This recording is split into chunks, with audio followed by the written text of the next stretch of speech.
কেমন লাগলো আসলে বাংলাদেশ হকির যুবারা এই ধরনের সাফল্য নিয়ে আসলো? দেশে তো একটা ঘরোয়া লিগও হয় না। প্রথমত আমি টিএস স্পোর্টসকে ধন্যবাদ জানাবো, কারণ পুরো টুর্নামেন্টে বাংলাদেশ হকি দল কী করেছে, কোথায় যাচ্ছে এবং কোন মাঠে খেলছে, প্লেয়াররা কী করছে, এটা একেবারে মানে আমাদের কাছে তুলে ধরার জন্য টিএস স্পোর্টসকে আমি আন্তরিকভাবে ধন্যবাদ জানাই। এবং এই দলের একজন সাক্ষীও কিন্তু, এই দলের সাফল্যের একজন সাক্ষীও কিন্তু টিএস স্পোর্টস। কারণ বাংলাদেশে এত মিডিয়া থাকার পরে কিন্তু একমাত্র টিএস স্পোর্টসকে আমরা দেখেছি, তারা সেখানে উপস্থিত ছিল মাঠে। সো টিএস স্পোর্টসকে আন্তরিক অভিনন্দন এবং শুভেচ্ছা এবং ধন্যবাদ। আর সর্বোপরি হচ্ছে আমাদের জাতীয় হকি দল যে পারফরমেন্স করে এসেছে, যে সাফল্য নিয়ে এসেছে, এটা আমাদের ভবিষ্যৎ প্লেয়ারদের জন্য অনেক বড় একটা উৎসাহের, উদ্দীপনার কাজ করবে, প্রেরণার কাজ করবে এবং পরবর্তীতে আমাদের হকিটাকে আশা করি এগিয়ে নিয়ে যাবে।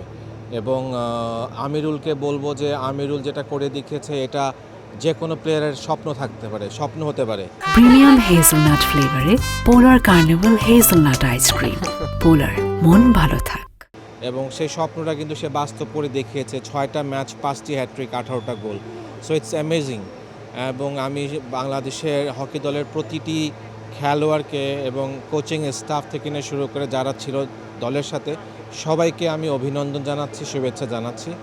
এবং আমার হকি ফেডারেশন এবং বাংলাদেশ সরকারের কাছে অনুরোধ থাকবে যেন বাংলাদেশের হকিটাকে এগিয়ে নেওয়ার জন্য যতটুকু সাহায্য দরকার, সেটা ফিনান্সিয়ালি হোক, টেকনিক্যালি হোক, যে যে সাপোর্টগুলো দরকার সেগুলো যেন তারা আমাদেরকে প্রোভাইড করতে পারেন।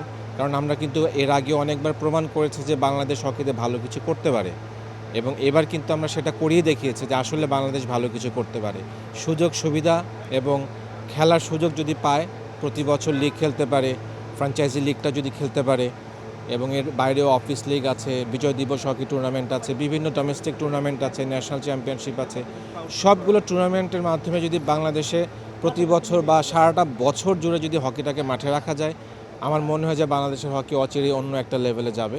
এবং সেই সাথে ঢাকার বাইরে যে হকি লিগগুলো হয় বা যেখানে যেখানে হকি খেলা হয়, সেই জেলাগুলোকে যদি মনিটরিং করা হয় এবং সেখান থেকে প্লেয়ার এনে ভালো মানের কোর্স করানো হয়, কোচিং কোর্স করানো হয়, আমার মনে হয় যে বাংলাদেশের হকি হয়তো আগামী 5-7 বছরের মধ্যে অন্য একটা পর্যায়ে চলে যেতে পারে। আমি যদি একটু ফুটবলের উদাহরণটাই ধরি, আজকে কিন্তু ফুটবল আমরা দেখেছি যে 10 বছরের জন্য একজন তার স্পন্সর পেয়েছে, ডেভেলপমেন্ট স্পন্সর। তো এটার কারণটা কি? যে বাংলাদেশে ফুটবলের কিন্তু একটা জাগরণ হয়েছে, বিভিন্ন দেশ থেকে প্লেয়ার এসছে, হয়তো হকিতে সেই সুযোগটা নেই, কিন্তু আমরা যদি সারা বছর হকিটাকে মাঠে রাখতে পারি এবং হকির যে একটা কি বলবো অতীত আছে, একটা উজ্জ্বল অতীত বলবো, তো সেই উজ্জ্বল অতীতটাকে কিন্তু আমরা উজ্জ্বল ভবিষ্যতে রূপ দিতে পারি।